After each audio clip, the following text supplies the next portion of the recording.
Yeah. Guess who's pizzazz? It's not Beanie Sieg or J-Ho. Nope, it's not Beanie Sieg. Nope, it's not J-Ho. Nope, it's not 50 Cent. Nope, it's not Transformer. It's not my main man G. It's none of that.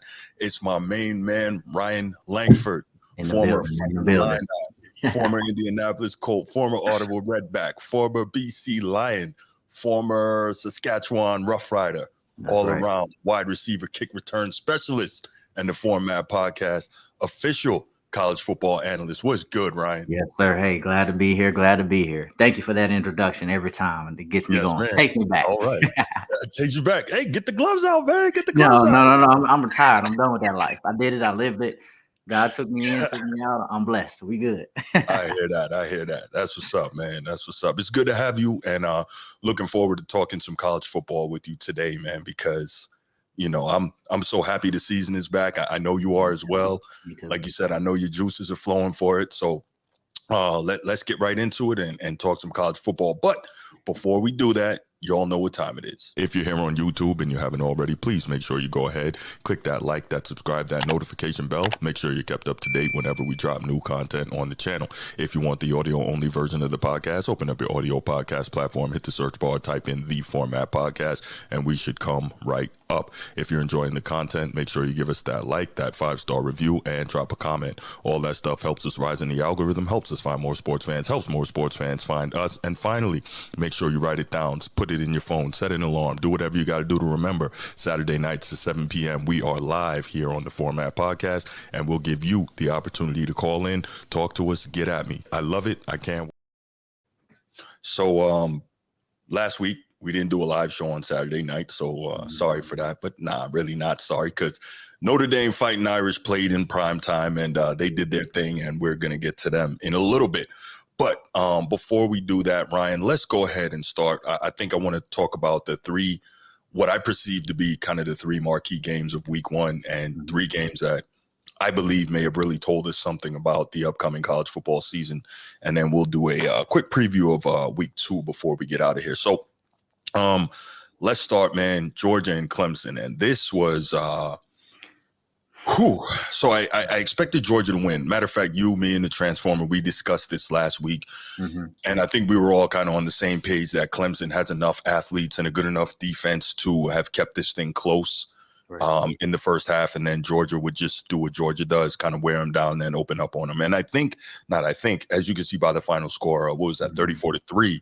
That's exactly what happened. And before we kind of get into some of the off-field discussion around that game and around mainly Clemson's program, let's talk a little bit about the game, what you saw and what you thought about, how it ended up being as lopsided as it ended up being.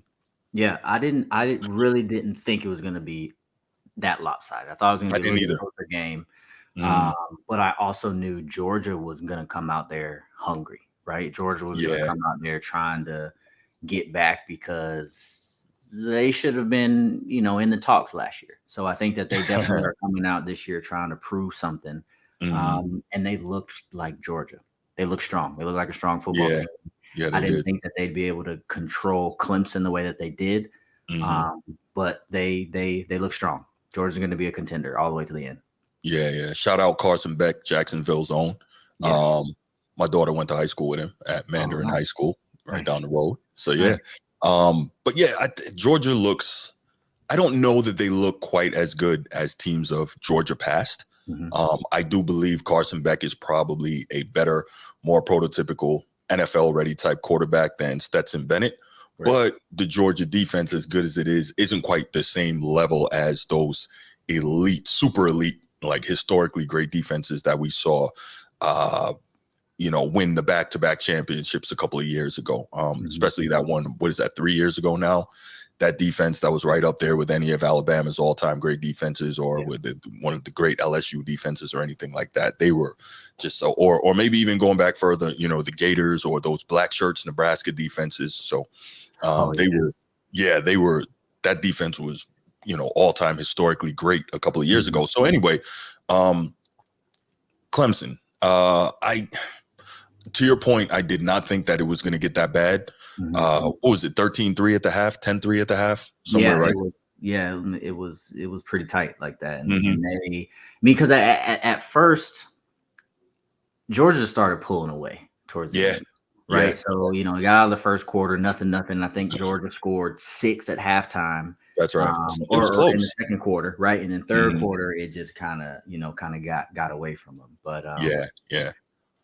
And so much of what Clemson has been able to do in the past, they're just not able to do now. They ran the ball 23 times for 46 yards. Now, of course, again, good part of that is Georgia's elite defense and athletes. But at the same time, Clemson's a team that has prided itself on being able to run the football consistently in the past. Cade Klubnik, he was, I think he's from Texas, and he was one of the top quarterbacks in the country coming out of high school. So they recruited him. He didn't do much, 18 for 29, 142 yards, no touchdowns and a pick. So just the offense could not do anything against Georgia. And I think that's a combination of, bad coaching and bad offense, and a combination of that and Georgia's defense. And, like we said, Georgia just wore them down and got them to the point where, they could kind of open the floodgates on them. It's tough, man. It's tough. Right. It is. And then when you can't run the ball, that's hard. When they say the run opens up the pass and the run, that stuff is important, because you said they had 46 total yards. I'm looking at it here. On the ground, Clemson was averaging 2 yards a carry. Like, you can't win with that. You know what I mean? You get that on first down. You only got 2 yards. Now, you kind of struggle. You're never ahead of the chains. You know what I'm saying? On the other side of the ball, Georgia was averaging 6.3 yards a carry. That's right. Halfway to a first down. That opens up your entire playbook. You know what I'm saying? So that can make a huge difference on offense, especially when historically, you're able to open up the pass because you had a great running back in the backfield who could get 8 yards a carry, who could get swung out the backfield. That's right. That's right. They just couldn't get that going this time around. Yeah. Ultimately, that cost them. Yeah, no, it's so tough because, everything is third and long. So what does that mean? That means Georgia defense can pin the ears back and go get you. Nothing easy, nothing. Like, I look at it to compare it to the NFL, right? Remember when Dak Prescott won Offensive Rookie of the Year all those years ago? But in that same season, Ezekiel Elliott ran for like 1,600 plus yards on the year. Right. So everything was 3rd and 5, 3rd and 4, 3rd and 3, right? And that's easy to get, That's right. That's a lot easier. I'm not gonna say easy. It's easier I totally get it. I totally get it. And you obviously would know better than I would. But when you're in those 3rd and short situations, it makes everything so much. And to your point, it does open up the entire playbook. It allows you to do so much more. It doesn't limit you. So yeah, man, it was tough. And so I guess the bigger problem for me now is looking at this whole Dabo Swinney thing. Now, everything is not on him, but he's obviously been in the news now probably for a couple of years because his refusal to adapt and different things that he said. And, when players start getting paid, I'll retire. Like, why are you so adamant against players getting paid? As if we don't know, or correction, as if it's not alleged that Clemson has been paying players under the table throughout your great runs, right? How you think you got Taj Boyd, and then you got Deshaun Watson, and then you got Trevor Lawrence, and you got all those D linemen, all those big boys from the South, and you got all those running backs and wide receivers. Like, come on, man. Everybody knows what you were doing. It's one thing if you're loud, but you have you truly have some honorability to stand on, but you're loud and like everybody knows what was going on, man. Cut that out. Right. That's terrible. And I think it's even harder now to keep that stance of I'm not going to give money, or I'm not going to do things. I'm not going to look at the NILs, when that's right. The only talk right now in college football, other than college football being back. Everyone's now talking about making money. And unfortunately, players, that's coming into the recruiting. That's right. I don't think it was a coincidence that Nick Saban has no longer in a position of coaching now that money is involved, because now that everybody can pay players. Like, it was, when I was getting Saban didn't recruit me, but when I was coming up, it wasn't about the money. It was about, hey, there's a potential after these 4 years, you're gonna make a lot of money. You get what I mean? So I get you to an extent. A little bit different. It's always been about the money, right? I know you know a lot of guys, and a lot of you. I know you know a lot of guys that got paid in college. Maybe you didn't, but I know you know. I didn't know. I did not. Right, I got my scholarship check. right, okay, right. But I mean, the ping's been going on. Like, Yeah. What's his name? Stuart Cravens. I think he went to USC. He was either a safety or a linebacker, and I saw he was on Twitter this like a couple of years ago, and he was saying that schools in the South. He didn't name specific schools, but schools in the South back then, when he was coming out of high school, were given big bags of money just to go on recruiting visits, not even just to say you're going there, but to go on recruiting visits, because they're like, okay, if we can get him here, we know it's going to be golden. So I mean, these guys got to stop this, man. And Alabama, now everybody can pay, but Alabama's pockets aren't as deep as A&M or Texas or some of these other schools. And Saban said, man, I got 7 chips, I'm out of here, I'm good. I'm gone. Yeah. Kick my feet up. Did you see it was on College Game Day either last week or the week before, and McAfee's there and he's next to Saban, and Saban is saying something about like paying assistants or something like that, and Pat McAfee, he's a loose cannon. He's like, that's because you spend all your money on players, coach. I'm like, whoa. I did see that, and it was funny. And Pat is a loose cannon. Shout out to Pat. Honestly, Pat's locker was right behind mine when I was in Indy. Oh, really? Okay. So I've known Pat, while I was, on Indy in the practice squad, and he's always been who he is. Yeah, he's been that person, right? So it's been cool for me to kind of see the transition from boomstick, from the punter to now. He did some comedy things, and now he's on ESPN, and now he's kind of growing his whole platform. Even D Butts is on some of his platform. Darius Butler was there in Indy when I was with him too. So I mean, Pagano's even on his show, so it's cool to kind of see those guys kind of back doing what they're doing. And Pat is definitely a character. Absolutely.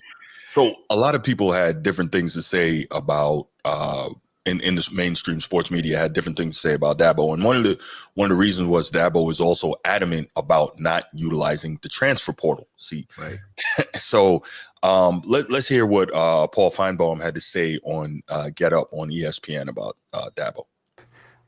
Joey, I don't want to dig his grave because I think I've already done it a couple of years ago. But the point being, I want to give you one stat, and you can scream and holler or not. But you said all these other schools that want to hire Dabo Swinney. I'm going to cite one example that occurred last January. An opening occurred January 10th at the University of Alabama. Why is that important? Because it's one of the premier jobs in the country, and Dabo Swinney was not even given an interview. And by the way, for those who don't know, Dabo Swinney has a degree and played football and won a national championship at Alabama. My point here is that the top schools don't want anything to do with him for this reason. He will not bend. He can stay at Clemson for a long time, although I hear from Clemson fans, they're frustrated too. No, they're not firing Dabo Swinney, but they're fed up with his stubbornness. And this is now about a 4 or 5 year old topic. And all he has to do is adjust, and that program can return to the top of the ACC. But as long as he is stubborn, they will not return to prominence. So interesting here, and we'll touch on this a little later. I find this very interesting that Feinbaum says that they're not going to fire Dabo, but they're used to winning. They're used to making college football playoffs. They are used to being, at the top of the college football world. And they've been a lot less than that for the past 2 years now, and it's going to be a third. Right. And so the fan base is going to start leaning on them. The boosters are going to start leaning on them. At what point does Clemson say, all right, Dabo, either get with the program or move on? Yeah, it's going to come down to winning games. Obviously, it's going to come down to what the community is saying. I mean, let's be honest. Like that, as an athletic director, as anyone who's in a position, you're going to take into consideration what the media is saying, because that's just additional pressure that comes to you. But I agree with kind of what he was saying. Like, hey, there's a new landscape of college football. One, you can transfer, you can move, and you can play that next year. That's different. Now, money is being involved. So you either, as they say, you're either going to get with the program or you're not. And that could potentially be affecting Clemson and kind of where they're going. Again, I've always liked Dabo. I like who he is as a person. I've never been a fan of his. I like that he stands on what he stands on. But things adjust, things evolve, things change. And sometimes you got to adapt to those changes if you still want to be able to compete and maintain. Now, I'm no ball coach, but I also know that, hey, there's adjustments and things that need to be made when they can be made. And if you don't make those adjustments, you got to suffer the consequences. And that could be what we're saying right now. Yeah, absolutely. So with that, we're talking about the adjustments and the changes and all that. Let's hear what Shannon Sharp and Chad Ochocinco had to say following that on Nightcap. They were on their podcast, which is a really good and entertaining podcast if you haven't checked it out. And they had some comments to make about Dabo and how he's carrying himself when it comes to this. Let's check it out. Check this out. He's gonna have to come to the conclusion, right? The realization, he's gonna have an epiphany, which is a realization that if you don't get paid, if you don't get the transfer portal, you ain't win. You got to win. That's the only way. That's the only way you're gonna win. That's the only way you're gonna compete now. I don't know who the boosters are over in Clemson. That is the only way you're gonna compete with a better team. That's the only way you're gonna compete with the Alabamas. Only way you're gonna compete with the LSU's. Only way you're gonna compete with the Georgias. You got to open Ohio State, the Michigan, all those big top-notch teams. Clemson is one of 4 teams: Navy, Army, Air Force. They don't accept transfer at the service academy. That didn't land a transfer. Didn't. Hey, Dabo, you said when they started playing players, you would go exit stage left. I remember, you know another guy? Who that? Coach K said, I don't do that. One and dones. No, that ain't me. Right. Until he started doing one and dones. Yeah. If you can't beat him, join him. You ain't got no choice. Dabo, you ain't got no choice. Get with the program. You ain't got no choice. You're not that good. You're not that good, buddy. You're not that good. If you think you just gonna get high school seniors and that's what you're gonna win with, bro, that's over. Not gonna happen. It is over. Everybody else is doing it. Look at the top 10 teams. And I was reading the thing, I think it was the New York Times, was telling you what it costs to get a top notch. You're paying $700,000-$800,000 for a quarterback. You're paying $400,000-$500,000 for a receiver. You're paying $400,000-$500,000 for a defensive lineman. Can't beat them. Dabo has to understand it is now a business. It is now a business. So we need you to evolve as the business model of collegiate football is evolving. And that is the only way you're going to continue to compete. I mean, the only way you're going to be able to continue to compete.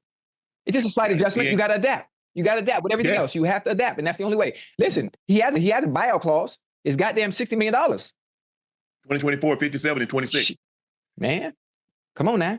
And listen, it's not a bad thing, though. You have to understand, Clemson, they play Georgia. Yeah. This is the best team in college football. Is this a measuring stick for how good Clemson is or how bad Clemson may be? Probably not.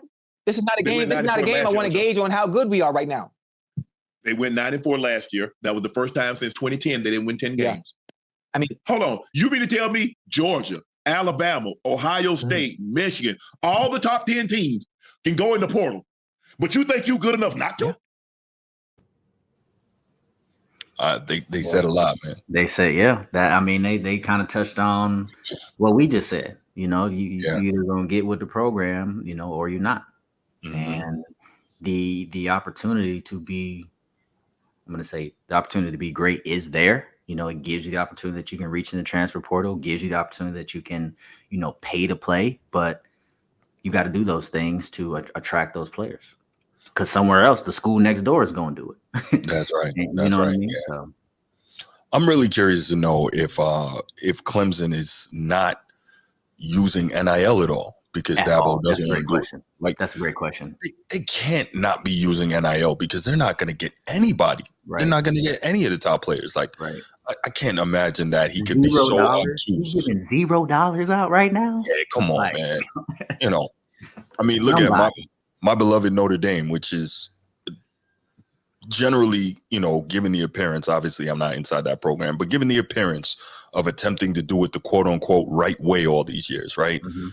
Paying attention to academics, not paying guys to go there, so on and so forth, not cheating the process. But they have a very good NIL collective and they understand that this is the new landscape and it's legal, so they'll go about it. They're not as much into giving big deals to guys who are fresh out of high school and haven't proven anything yet. But at the same time, for that super special player, they'll arrange something. But the point I'm trying to make is I don't know how you continue to be any sort of power in the modern college football landscape without engaging in this. I just don't. I agree. Yeah. They're moving the landscape towards that. And you're either gonna get with it or you're not going to be able to compete with the top people. So let's say Clemson has a really bad year this year and wins 5 or 6 games, right? Do you think Dabo keeps his job?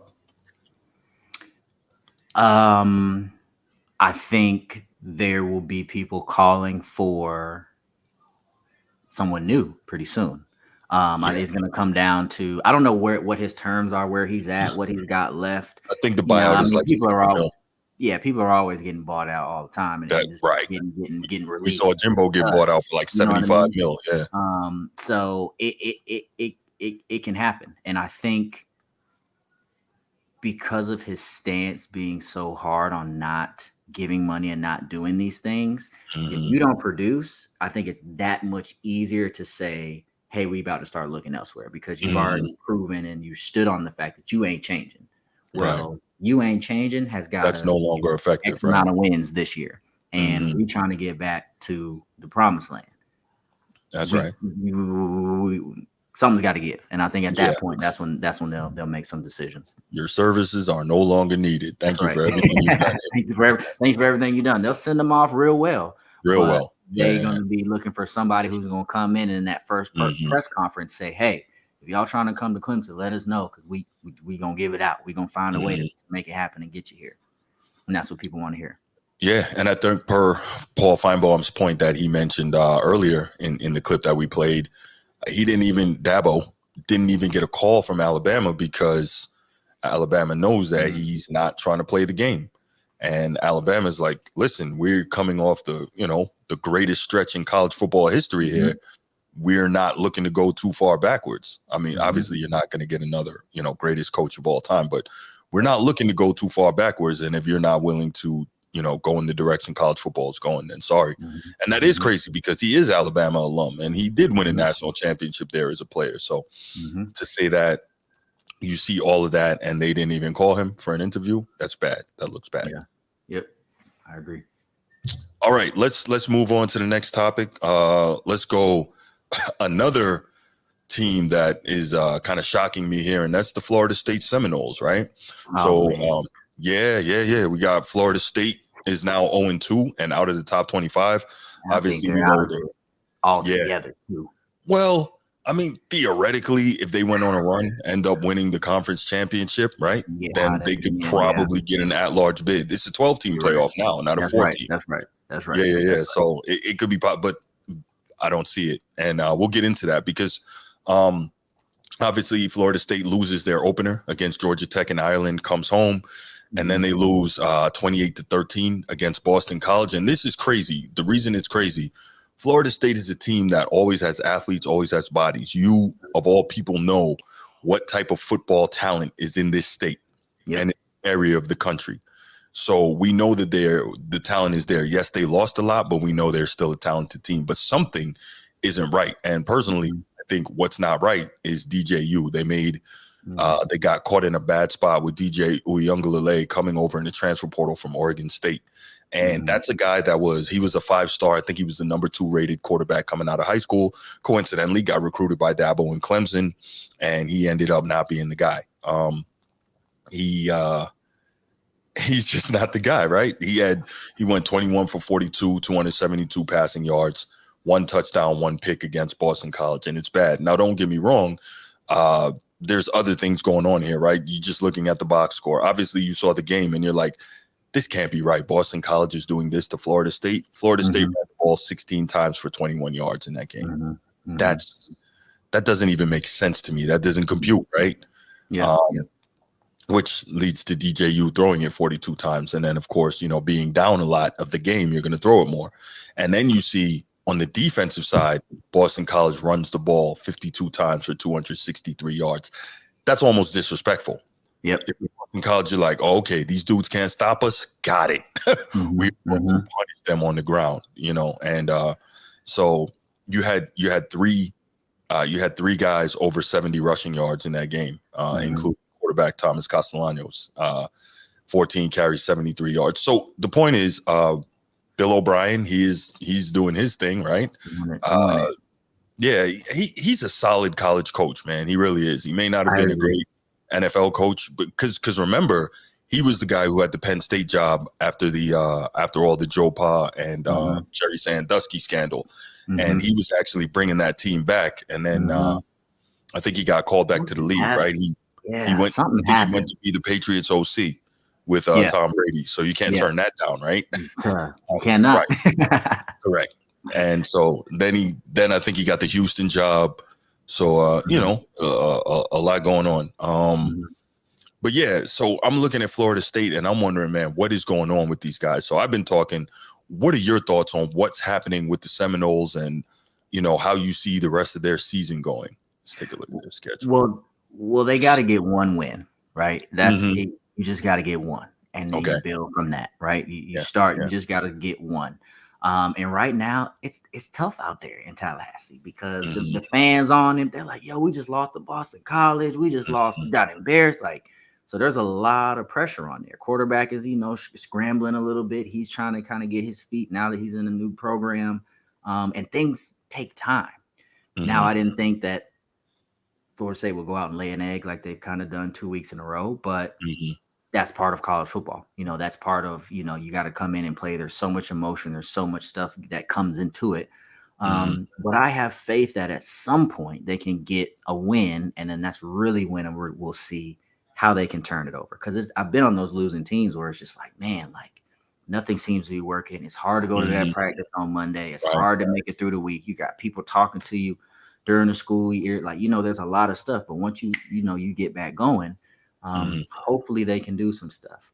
I like to see that Boston College was winning. I do like to hear news stories, and I do like to hear good stories about historic programs, right? Because we can go back and see, hey, Boston College was a solid school back in the day. Now, we weren't really watching football too much around that time for me, but historically, Boston College, the Nebraskas, those were those historic programs that had good football. They've just fallen off for a while because they didn't have people in place, didn't get players. But now you can get players a little bit easier to transfer, a little easier to put some money in people's pocket.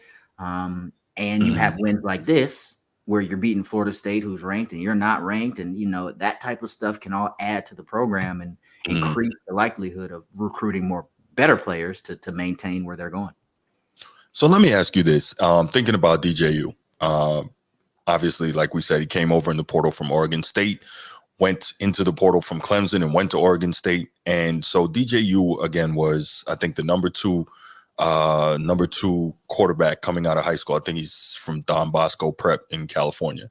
So you having played Division I or FBS college football, how many times do you see a guy, no matter the position, that's very highly rated and highly ranked coming out of high school that can't make the transition? What do you attribute that to? There's a lot of factors. And I don't know if there's one factor for every situation. So many things come into play, right? There was guys that were going into Illinois in the spring with the expectation that, hey, they'll be good, for before going their senior year, kind of the end of their senior year, going in early. And that was going to be the plan, that they could get a jump, they could get a head start. But everything can happen, from injuries, from position changes, from coaches changes. There's a lot of variables, and then there's a lot of other components that come into each position. Quarterback is a hard position to play. I mean, everyone can sit here and say, oh, he should have made that read, he should have made that. But there's a lot that goes into the quarterback position. There's a lot that goes into the quarterback position to be successful and be great at it. There's a lot that comes from that, and it's much more than just the quarterback. O-line's got to be there. Receivers got to know their stuff. Running backs got to be able to pick up checks, run the ball. You know what I'm saying? So there's a lot of things, and the quarterback's got to make sure that all those people are moving in one cohesive unit down the field. Play calling's got to be good. Play callers got to understand the court. There's a lot of things that can come into play that can really affect how the performance comes on game day, because it's easy to look good during the week, but games are different. That type of stuff can happen. So I don't know the exact reason for the lack of production that we're seeing. It could be play calling, it could be decision making, it could be the players' own internal anxiety that they have. So there's so many components that come into being successful. The biggest thing is just, as a player, you just got to go out there and control what you can control, make good decisions, trust your coaches are putting you in situations to make plays and ultimately win games. And then don't worry about the rest. Just go out there and do it. And like I said, if they can get one win and get back rolling, I'm interested to see how they can kind of recoup and get this train rolling again. Fair enough. I'm looking at their schedule here. It doesn't look unmanageable the rest of the way. Memphis, Cal, SMU, Clemson, Duke, Miami, North Carolina, Notre Dame, was at Charleston Southern, and Florida. Yeah, in Florida. Yep. Right. So that doesn't look like a terribly unmanageable schedule the rest of the way.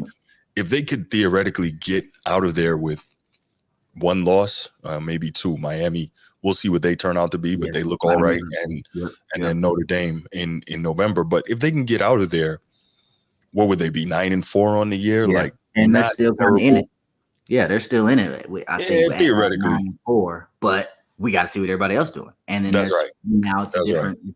It's a different bracket now. But yeah, and it's crazy because all summer we heard about revenge tour and how they got jerked not getting it. And you and I, we did this show together last year, and I was absolutely, still am, one of the people who felt like they got screwed last year, not getting invited into the 14 playoff. We had never seen an undefeated Power 5 conference champion not make the playoffs, and it happened to them. And then, of course, they had to run into Georgia. They ran into a buzzsaw, got smoked in the Orange Bowl.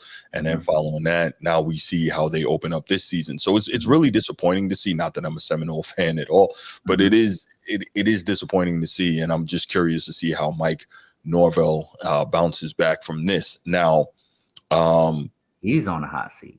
Yeah. I think he could be on the hot seat. Yeah. So let's divert a little bit. This is where I wanted to go with this, right?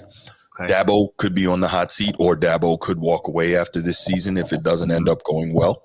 Mike Norvell, you just mentioned, is on the hot seat, could get fired or maybe walk away.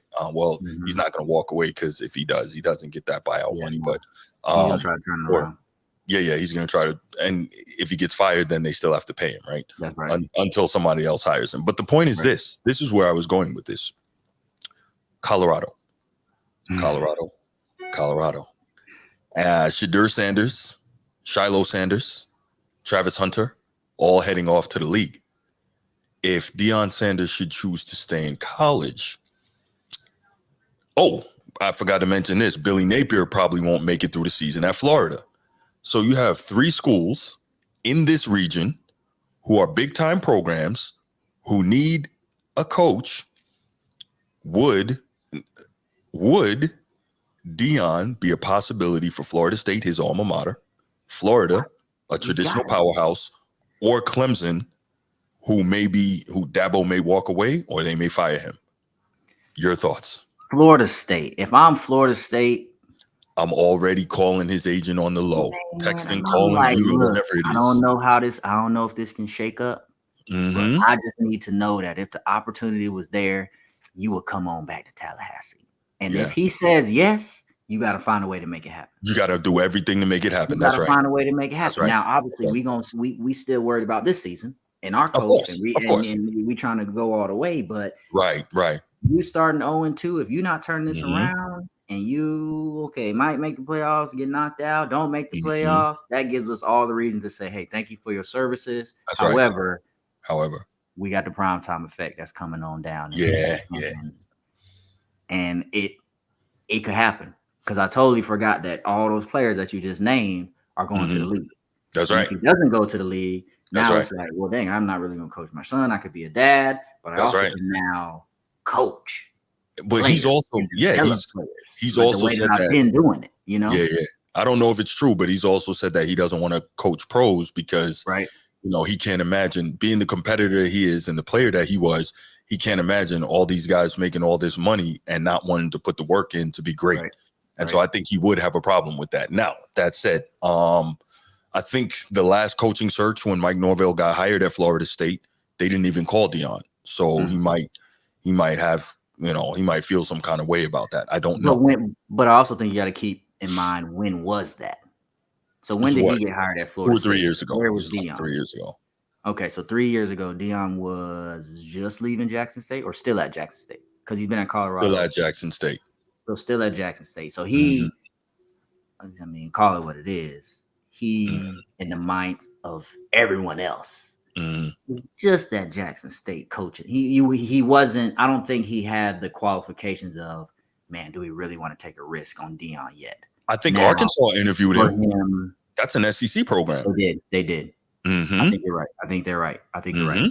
But especially now, after he lands in Colorado and does the things that he did in 1 year, it's kind of like, okay. And they're also thinking as a university, let's not forget, they know how much money that brought in. He generates. That's right. Come on now. Absolutely. And then you're Absolutely. gonna come back to Tally where you was at, prime. Where you were that guy. Yeah. Man, that dope will be filled every week, I feel like. Right. Realistically, I'm not even thinking just Florida State. I'm thinking Florida.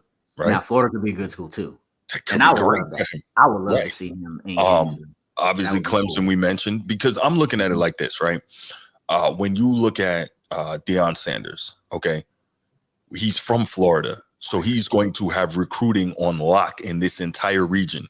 He's going to have recruiting on lock in Florida and Georgia. Obviously, played for the Falcons, so a lot of the players coming up now, their fathers can tell them, man, you don't know what it was like, watching Neon Deion for them Falcons high stepping and all that with the Jerry curl and everything, right? So he's got the in there in Georgia, which is what a top 3 recruiting state in the country for high school football.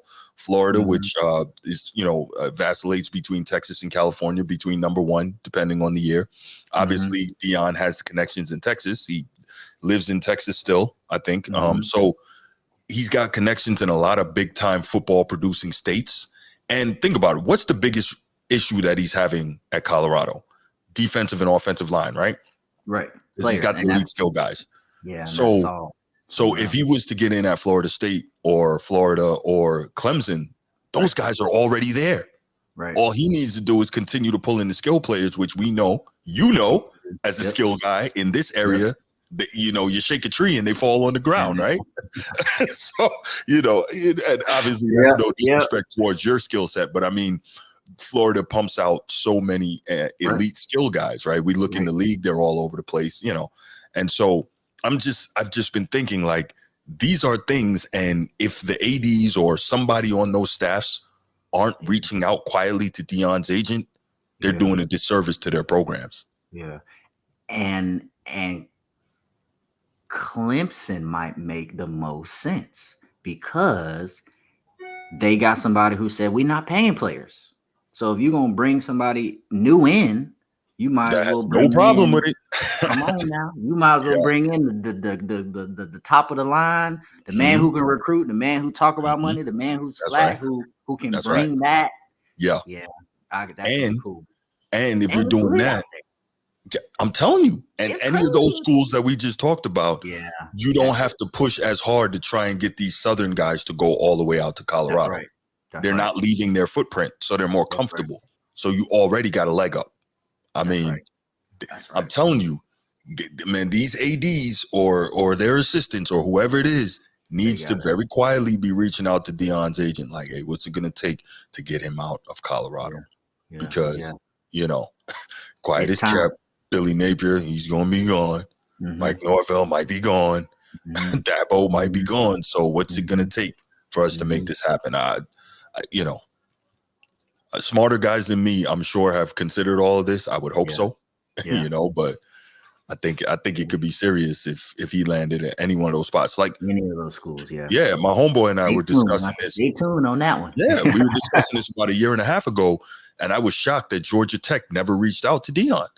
And I'm like, you're Georgia Tech. You're in the heart of Atlanta. Like, that's an easy one. You should have hired him, and he already would have had Georgia Tech rolling. Why? For the same reason I was saying earlier. All these guys, their dads are going to be like, boy, you don't even know what it was watching old prime time. You know what I'm saying? Like, that's easy one. Yeah. But now, on the other side of the coin, there is a lot that comes with having Deion as your coach. That's true. And I think some programs might not want that, unfortunately. That's true. And I don't know exactly what that is, but Deion gonna bring people. He's flashy. He gonna talk. It's gonna be artists that's gonna be there. It's gonna be college game day. There's gonna be a lot of distractions, a lot of attention, a lot of money too, focus. And some people might not want that stage.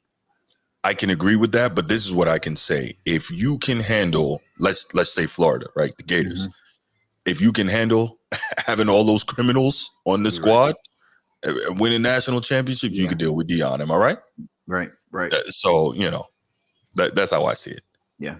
That's right. That's true. Yeah. That's true. So I see it that way. But yeah, I mean, obviously, I don't have any reporting on that. I don't have any type of anything. We have no facts yet. Nothing. This is just something that you being a college football guy.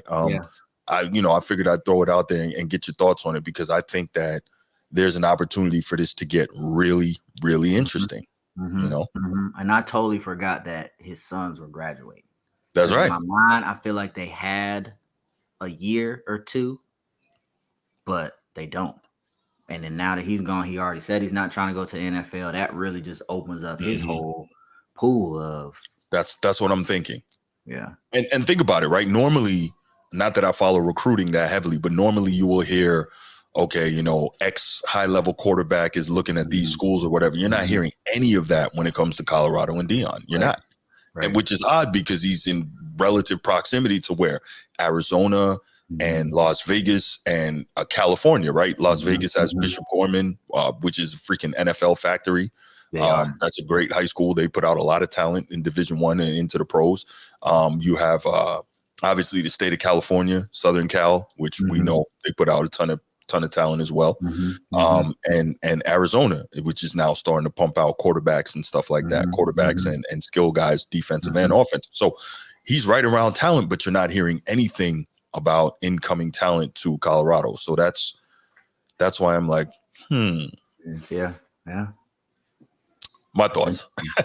we will see. I like it. Yeah, man. I'm on board with it. Yeah. All right. Okay, so let's go to and I admit I'm a little biased here, but let's go to what I believe was the game of the week. It was a great game. It really was a great game. Texas A&M. I really, obviously, I enjoyed it. I enjoyed the outcome, but there were so many things that I was thinking about going into this game. But before I go ahead and because I could talk all day on this, let me get your thoughts on this, man. I enjoyed the whole game. Start to finish. I feel like it was a hard-fought defensive game. I mean, we had field goals in the first quarter, field goals in the second quarter. I think the first touchdown happened in the third quarter. And I enjoyed it. I enjoyed Notre Dame running the ball. Yeah, man. They looked a little faster than I thought they were going to be. Yeah, man. Especially defensively. I was like, okay, they got a little something to them because Texas A&M is a solid school. I think Texas A&M always has good players. Now they might not win national championships every year, but they always have solid players, solid skill players, good defensive line, offensive line. So there's always good players that you're going to play against. And I like the outcome. I was rooting for Notre Dame. And I like the sound of that, man. That's good. That's good. You got that one right. Yeah, Jarian Price, that was a huge run he had. Strong runner. He's fast in open field. He's shifty, but he'll also put his shoulder down and try to finish a run, which I think is great, and it really fits that Notre Dame brand. So it looked good to me. So I definitely had some concerns going into the game because we know that, was it 2-3 years ago? I think 2 years ago and 3 years ago, Jimbo Fisher had the #1 recruiting classes in the country. He brought those guys in. So a lot of talent. Some trouble came along with that, but a whole lot of talent, especially on that defensive front and in the transfer portal. They got, what's his name? Nick Scorton. I think he came from Purdue, I believe. He was the sacks leader in the Big Ten last year. And, so I was thinking all summer long, like, okay, we've lost. Notre Dame lost some major guys on the offensive line. Notre Dame likes to call itself O-line U, for obvious reasons. They pump a lot of O-linemen into the league, and a few of these guys looking like we know Zach Martin's going into the Hall of Fame if he can stay healthy. Quentin Nelson will go into the Hall of Fame. Ronnie Stanley, multiple-time Pro Bowler. Joe Alt, best offensive lineman in this draft, just got drafted by the Chargers. So that Jim Harbaugh is going to ensure that he gets plenty of opportunities to run block and road grade. But Notre Dame has built itself as that type of program. But in recent years, as dominant as they have been in terms of putting out those type of players to the league, when it comes to playing against the elite teams, they always manage to come up short. And the O-line U moniker doesn't stand because they I'm not going to say they always get whipped, but somehow they're not quite able to stand up against the elite of the elite D-lines. And this was the best D-line we're going to play all year. This was an SEC team. This was a road opener to start 107,000 people in Kyle Field. Like if you go back and like listen to some of the clips, like just how loud it was over these clips was absurd. Another thing I had big concern about dealing with Notre Dame all summer was how were they going to be able to condition for the heat and the humidity and the noise and all? Like these are things, again, you know this well, that when you're coming from a northern environment, it's very difficult to prepare for because I don't know how you simulate that other than locking these guys inside an indoor facility, pumping in crowd noise and, you know, making them practice for hours in there and just, you know, sweat off 20 pounds every practice. Right. But it was amazing to see throughout the course of that game, a lot of A&M players were going down with cramps. We saw at one point Connor Wegman, the A&M quarterback, literally throwing up on the field, vomiting right there. And the Notre Dame guys, for a change, looked fresh as a daisy in the fourth quarter, which is what allowed them to be able to get those big blocks and manhandle the A&M D-line and be able to run effectively at the end of that game and put it away.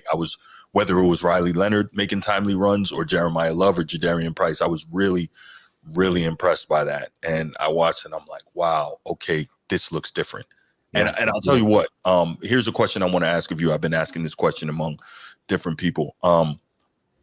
You being a wideout, so you see Notre Dame has one of the best secondaries in the country. Benjamin Morrison is a top 3 cover corner in the country. Him, Travis Hunter, Will Johnson from Michigan. Xavier Watts won the Bronco Nagurski last year, best defensive player in the country, unanimous All-American, 7 interceptions, led the nation. So that secondary is elite. Howard Cross III is, I think he was honorable mention All-American defensive tackle. Riley Mills, another outstanding defensive tackle. All those guys slated to go out to the league. So you have playmakers on every level of Notre Dame's defense. And Al Golden, you know, former NFL level coordinator, so one of the best DCs in the country. So my question for you is this.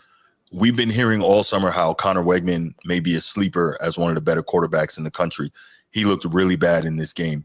How much of that was him being bad and Notre Dame's defense, especially their secondary, being elite? Oh, that's a great question. Kind of a loaded question because there's a lot of variables that come into it, right? We know for sure the secondary of Notre Dame was strong. Play calling comes into it, decision making, because you know the plays look different on film than when you're actually playing and there's live bullets. So I think it's a combination of really everything. From my perspective, I guess from the receiver perspective, you always wanted to know who the defense. We knew who our defense was, right? We would study our defense. We would get up even before games, so the Friday night meetings and stuff. We would talk about, you know, who we're going against, who's our player, how do we think we can, you know, dominate the player against us. You know, what skill set does they have that we feel like we can, you know, take advantage of.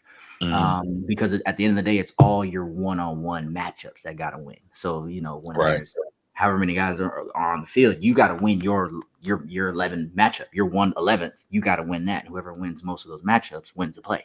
You win more plays, you win more drives, which scores points, which wins more games. You get what I'm saying? So the focus is that. So I think it was a combination. It's early on to see. I'm interested to see how this defense maintains from Notre Dame, to just kind of see what they do week in and week out. And who else they had, because I'm looking at it now. They got Northern, Purdue, Miami of Ohio, Louisville, Stanford, Georgia Tech, Navy, Florida State.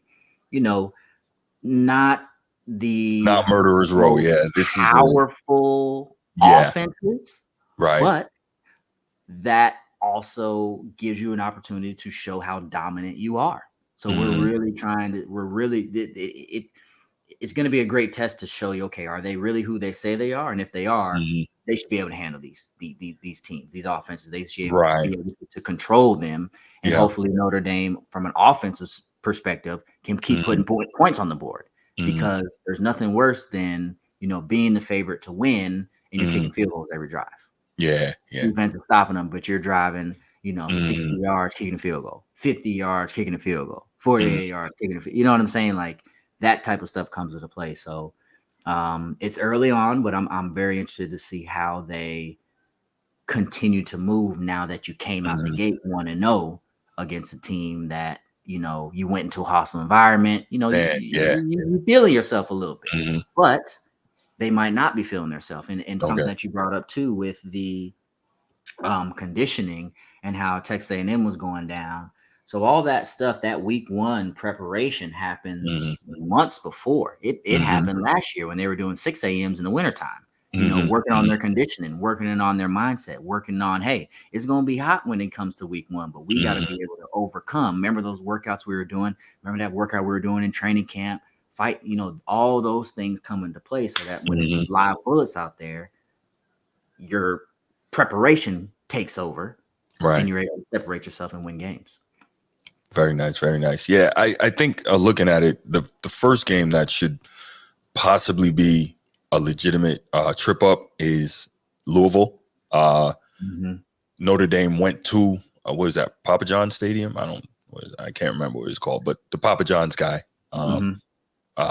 They went to Louisville last year, and they ended up losing that game. And so I'm sure they being Notre Dame, have revenge on their minds this season. But there is a legitimate opportunity to go 12-0 here and have that 5th seed and host a playoff game, which I think would be really cool because they'll likely end up having a Southern team having to come up to Indiana and play in December. And you already know what it's like in December in that part of the country. And, a Southern team is going to want no parts of having to go up there and play possibly in the snow. And that's going to be they will. Of the coldest. They will. Absolutely. Yeah, man. So I was really impressed with what I saw. And but before we move on, Riley Leonard, what do you think of him? I think he's good. I do. I think he does a good job of controlling the offense. Now, again, it's only been 1 week, but of course, his leadership skills are really going to have to continue moving forward, especially coming out. Let's be honest, this was a big win. Like, huge. don't cut it short. Like, this is a big win. You should feel great, but we still got a whole season, whole lot of work to do, whole lot of football left, and that's really when you see who the professionals are and how they maintain and how they think, because their philosophy should be, all right, we're going to play Northern. This is the first game of the season. We're trying to get 1-0 this week. 1-0. Okay. Boom, we win that game. Boom. Next week we go to Purdue. First game of the season. We got to win it. We got to get 1-0.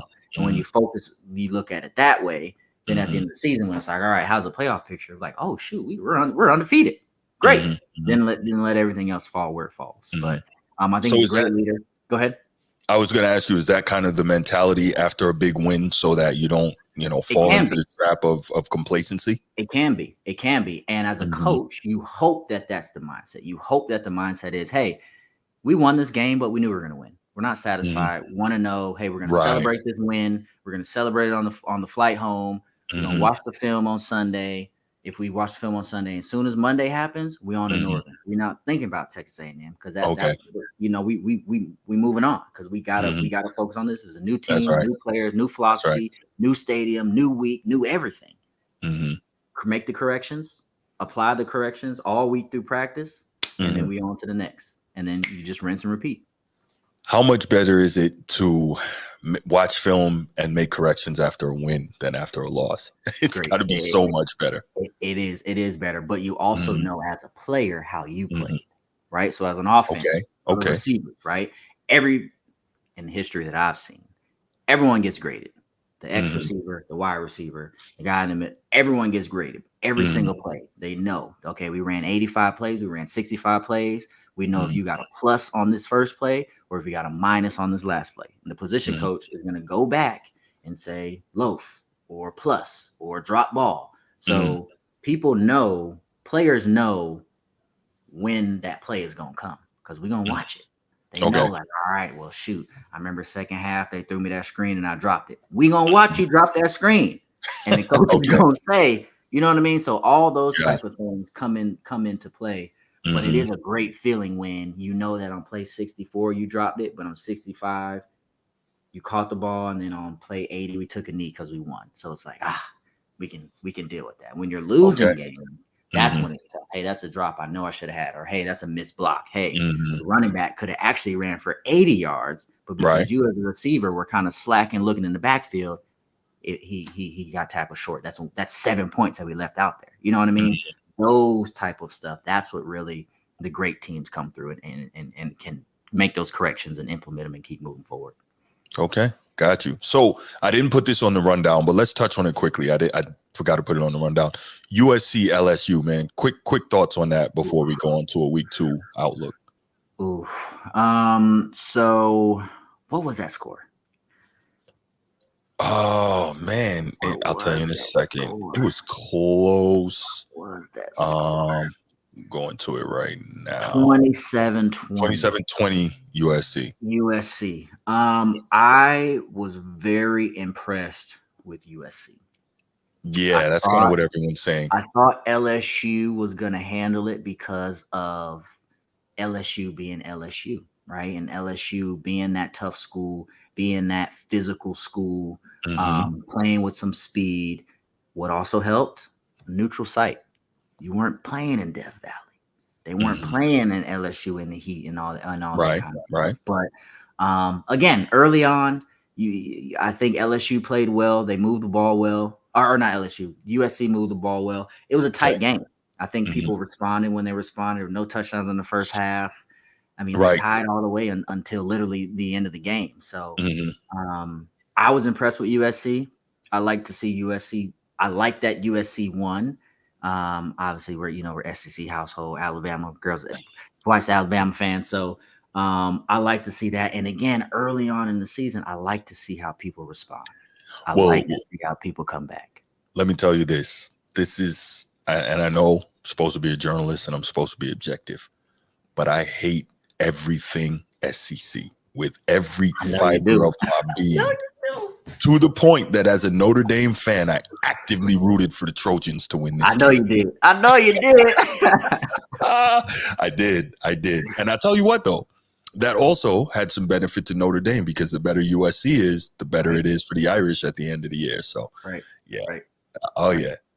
Miller Moss is legit, man. He's legit. That's a good quarterback. Yeah. And I tell you what, D'Anton Lynn, it's only been one game, but he has that USC defense looking different. To your point, they're looking physical, they're looking strong, they're looking fast. And it's good to see because, as much as I hate USC, it's one of those programs that college football is better when they're better. So and they got like some relief now. They just took down LSU. Like that's a big win. Yeah. Now, how you gonna recoup? Because the next team that you're playing is coming to get you. Because they now know that they just beat LSU. So shoot, if we beat them, how you gonna respond? How you gonna respond? Yeah. That's why I love it. Yeah. All right. So let's go ahead. This is the final topic before I let you get out of here. Games we're looking forward to in week 2, as you can see on the thumbnail. Those are the 2 I'm looking forward to. And I think Oregon's got a big game too. And I don't know how I missed out on that. But yeah, go ahead and give me your thoughts on those 2 while I check on this Oregon. Yeah, I was Oregon, Boise State. Okay, that's not the game I was thinking about. Still though, Oregon in that first one, they didn't look quite like the Oregon we come to expect. But go ahead. And I thought Oregon was playing somebody more intriguing. I'm going to use that word this week because I was kind of like, okay, yeah, Oregon. Let me see who they're playing because Oregon didn't make my list. But both of those games are on the list. Texas, Michigan. Texas is number 3 in Ann Arbor. So interested to see how Texas does that. Texas, they're this new SEC powerhouse in their mind. So I'm very interested to see how that I never had a problem with Texas before, but well. I've always historically liked Texas. Vince Young was there. That Reggie Bush, that game was that game was iconic, right? He takes rolls out to the right, wins the game, jumping into the pylon, like iconic game, right? So I'm excited about that. love watching Michigan play, and I love the Big House, right? Yeah. I'm kind of toned to that. Had my first touchdown there, but the Yeah, Big House, yeah. the environment itself is just Mhm. it's fun. It's a Yeah. fun environment. It's good football, historic, the program, all that kind of stuff. Naturally, Big Ten again. Illinois versus Kansas, huge game for Okay. us. Is it? We won first week. Kansas is a good team. Kansas ranked number 19. Now they are coming to Champaign, but Kansas is a good football team. They got a really strong offense, great quarterback, running back, receivers can make plays. Defense is going to have to do what they need to do. But Illinois has a shot. We'll see. And then Colorado, Nebraska got that on there. Huge. Colorado going to Huge. Nebraska. Tough Huge. to play in Lincoln. I played there. It's Did loud. you? How was that? Rowdy. Okay. It's windy. Really? It's windy. It can get windy in there. Okay. We played later on in the season. The way that the stadium was shaped, or the direction that it faced, I feel like it really like swirls when the wind comes in there. Okay. So that can make it tough to throw deep balls, all kinds of stuff. We'll see how the weather will look at that time. But the environment itself at Nebraska is a hostile environment. So I'm interested to see how that plays. And again, love Dion, love kind of what they're building there. And I want to see Dion do well. I'm trying to see them make the playoffs and go from there. I believe that Nebraska is going to win this for defense.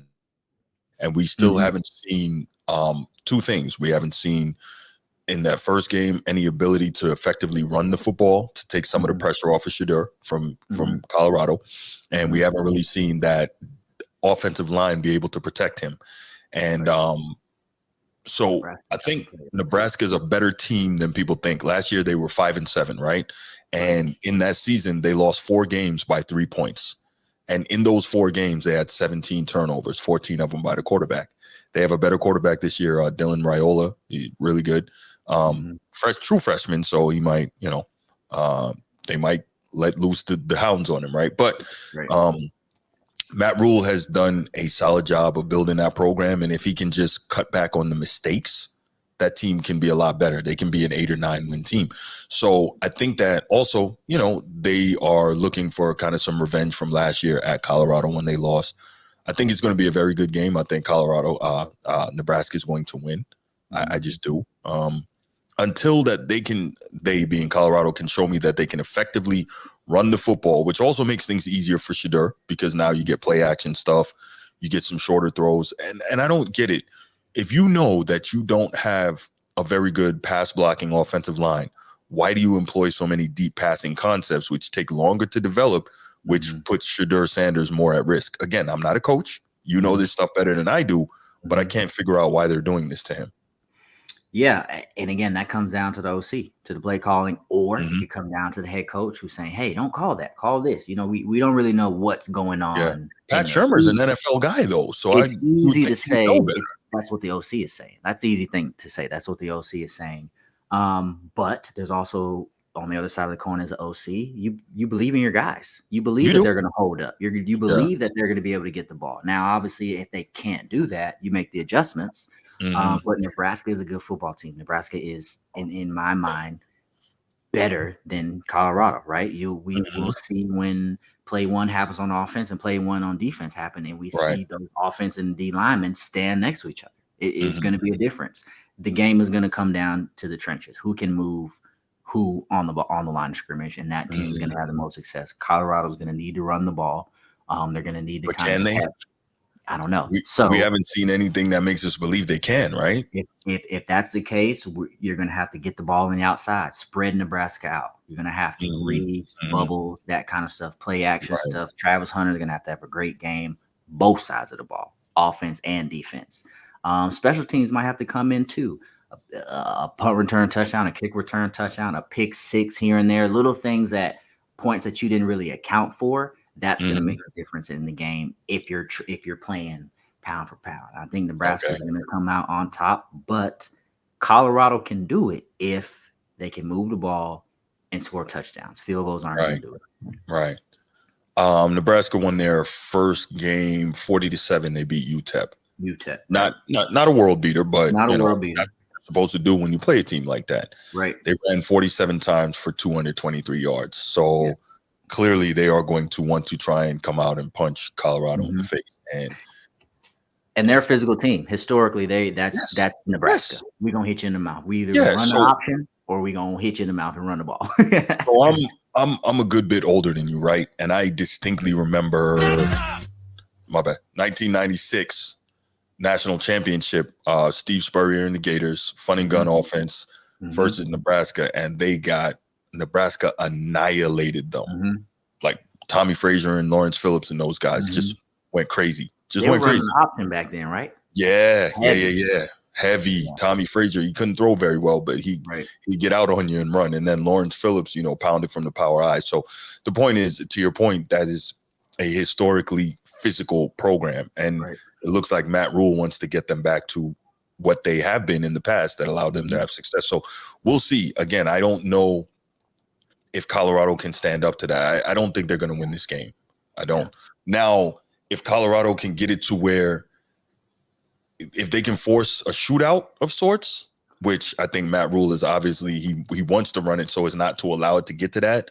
Right. But if Colorado can get that laser light show going with Travis Hunter and Jimmy Horn Jr. and Shedeur Sanders, man, they can throw it around with the best of them. But again, they got to keep Shedeur upright, and so that's the hard part. But I think not a whole lot of great games on the slate this weekend, but those two right there, really looking forward to. And of course, Notre Dame.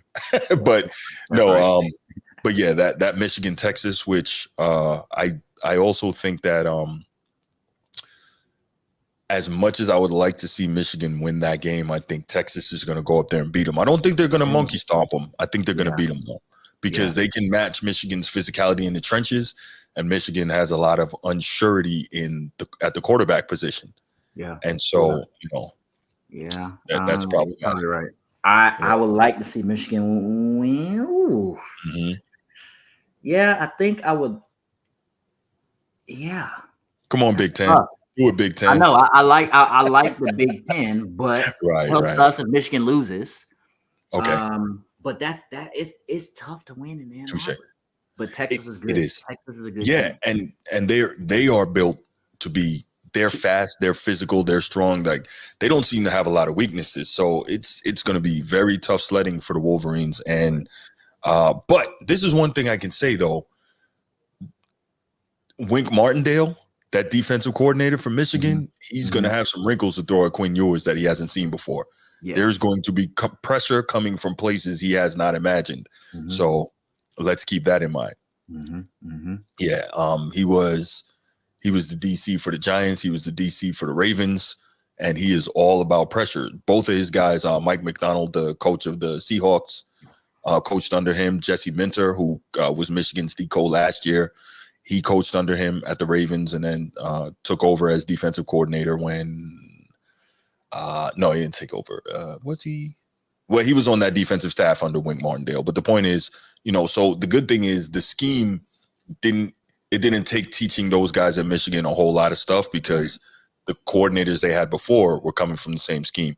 Right. But yeah, I think Wink Martindale is probably going to throw some NFL style wrinkles at Quinn Ewers that he hasn't seen before. So that could be a chance. So we'll see if Sark can make the adjustments. And he's also an NFL guy, right? I think he was OC with the Falcons, right? Before he went back and was OC with Nick Saban. So I think so.